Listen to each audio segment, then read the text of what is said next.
Caponata. Stay tuned and I'll tell you a little story of how the recipe originated in Sicily.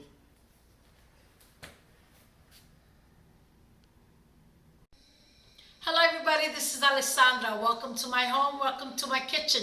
Today we're going to be making Sicilian Caponata, one of my favorite dishes. Denise, this recipe is for you. Here we have eggplant, celery, onion, some plum tomatoes, some peppers, extra virgin olive oil, salt, pepper, raisins, pinoli, some sugar, Sicilian olives, capers and salt, some tomato paste, and white wine vinegar. Now, I know it's a lot, but don't forget, all the recipes will be underneath the video, and also you could click on www.alessandrasfoodislove.com and you could print the recipe right there. Sometimes it's also easier for you when you go food shopping to print the recipe and take it with you. Now, first thing we're gonna do is let's get the eggplant ready. In a bowl filled with cold water, let's add just a couple teaspoons of salt, and that's going to get the eggplant to release the bitterness, even though nowadays the eggplants are no longer bitter. But what I like this process is because the eggplant is like a sponge. So by adding in the salted water and then squeezing the water out, when you fry it, it doesn't soak up all the oil. So you have a little bit of a healthier meal. So let's go ahead, come closer. We just trim the top of the eggplant like this. Make sure when you buy them, it's nice and green. That means they're nice and fresh. Oops, lost the eggplant head. Okay, the bottom too, so that like that you could lay it standing up and you have a little bit better control of cutting the eggplant. Now, long way down and just cut it into cubes, just like this, right into the water. Okay, come closer, look at the water, it's already changing color. You see that? It's getting to be like a brown. So keep the eggplants all inside the water. Just place a little plate on it and squeeze it down. There you go. Little kitchen hack. Because now the next step is going to be the peppers. Make sure you remove the white part of the pepper right here, like this. See that? Go ahead, just like that. Shake any seeds out just like this. And then what you do is you just cut them into cubes. Now, if you find it easier to do it on a cutting board, definitely do. But this is this is the Italian master chef knives. Every Italian home has one. So anyway, when come back from Italy, my luggage is half full with these knives. Okay, just cut it in little cubes, and then that's it. Just cut them in little cubes.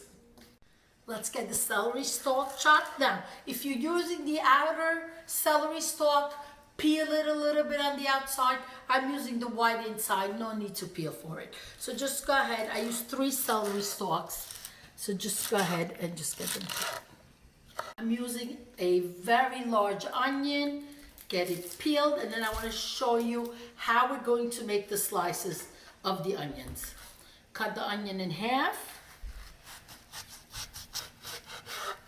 Okay, and what we're going to do is make little slices like this. Okay, pull the camera back. I want to tell you a little trick.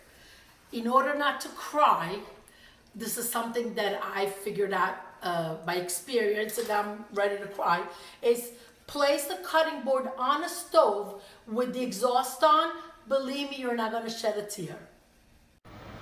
Do you hear the exhaust fan? It's on. You just slice it, and the vapors go straight up, so like that, no crying involved. Boiling our water, what we're going to do is submerge the tomatoes so that we're able to peel them. Okay, let's go ahead. You see the skin will peel right off, just like this.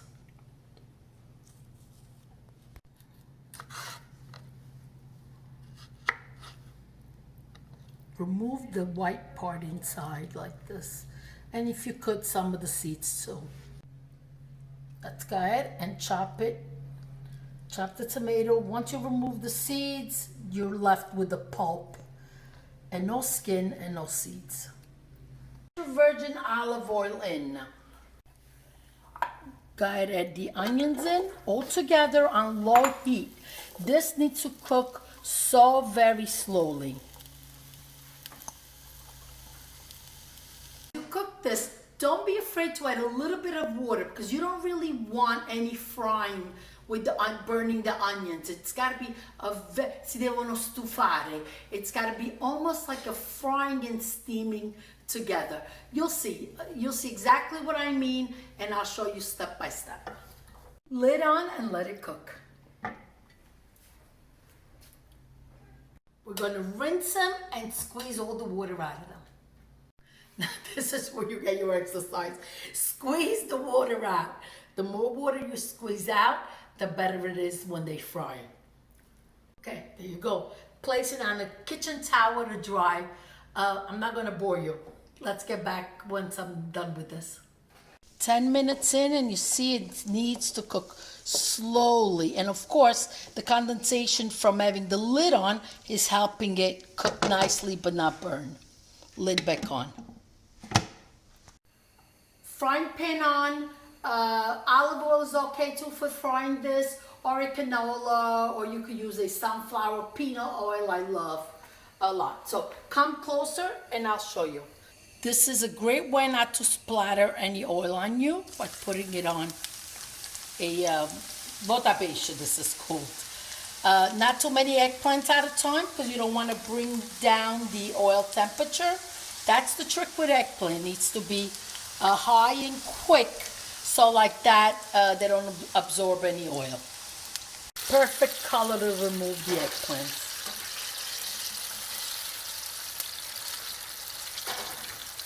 A little bit, and let's get the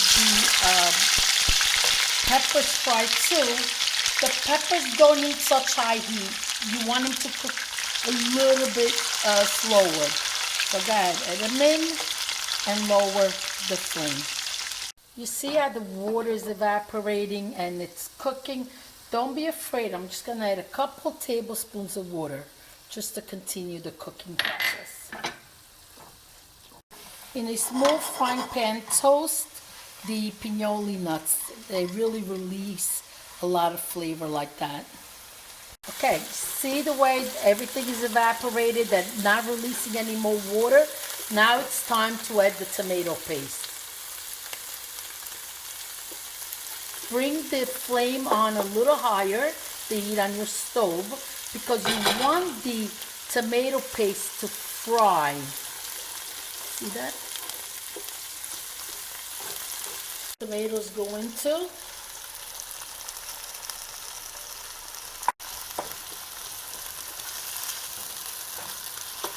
Look at this beautiful color.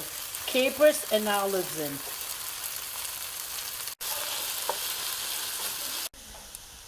Lid on and let it cook until the oil comes up. See all that beautiful frying on the sides? That's all flavor. Okay, let's wrap this recipe up. I'm going to higher the heat quickly so I could add my vinegar so it could evaporate. The nuts are in, the raisins are in, and now also we're gonna add the sugar.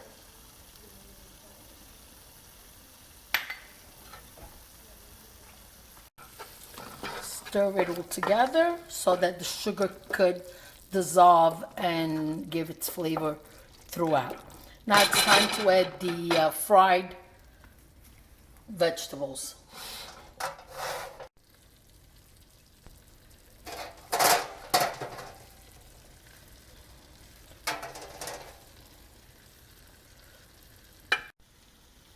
Cut up some fresh basil, actually a lot of fresh basil. That really pulls this meal together. This is also great as a main meal with the fresh mozzarella on the side or as a side dish. Give it a good stir. Lid back on and cook it for another 10 minutes. I I didn't add the salt yet because the capers are salty, the eggplants get salt in salt water, so you don't want to overdo it, and you know, you can take it back. So let's give it a taste. I'm trying to grab everything. Buonissimo. Un pizzico di sale ci vuole. A little drop of salt, we need it. Okay? So I'm using good Sicilian sea salt in honor of a good Sicilian caponata. Okay, caponata was first made with fish, and since the middle class could not afford fish, the ingredients were pretty much the same, but instead of the eggplant and peppers, they would use the fish. Middle class couldn't afford it, so what they did was they figured out a way to make it affordable for them and to enjoy the delicious food that the aristocrats enjoyed. Now, I want you to come closer because the oil tells the secret of how delicious this plate is. You see that? Oh my God. Quello è tutto sapore. That's tutto ben di Dio. If you can, let it sit overnight. Eat it at room temperature or eat it cold. Like I said before, perfect as a main meal or perfect as a side dish. Thank you so much for watching. Grazie, subscribe, hit the like button. You know what to do. Grazie, alla prossima, arrivederci, ciao ciao.